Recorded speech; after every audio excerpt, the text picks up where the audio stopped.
गुंड निलेश घायवळ संदर्भात एक महत्त्वाची बातमी समोर आली आहे। या प्रकरणात आता ईडीची एंट्री होण्याची शक्यता आहे।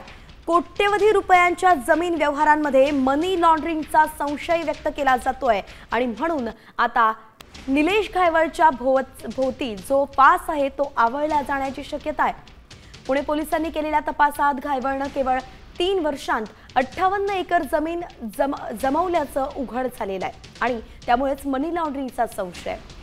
अक्षय बडवे आपले प्रतिनिधी आपल्यासोबत जोडले गेले। अक्षय, कशा पद्धतीने आता कारवाई होऊ शकते? ईडी यात खरंच येऊ शकते का? निश्चितपणे आपण जर बघितलं तर गेल्या काही दिवसांपासून निलेश घायवळच्या संदर्भात पुणे पोलिसांकडून सुरू असलेल्या तपासात अनेक मोठे खुलासे होत असताना त्याने गेल्या 3 वर्षात 58 एकरपेक्षा जास्त जमिनीचे व्यवहार केले आहेत आणि या व्यवहारात काही अपार झाल्याची देखील संशय पुणे पोलिसांना आहे आणि त्या संदर्भातच कोट्यवधी रुपयांची उलाढाल या संपूर्ण प्रकरणात झाली असल्यामुळे पुणे पोलिसांनी आता ते ईडीला या संपूर्ण प्रकरणात पाचारण करण्यासाठी विनंती केली आहे। त्यामुळे लवकरच ईडीची एंट्री या संपूर्ण निलेश घायवळ प्रकरणात होण्याची शक्यता आहे।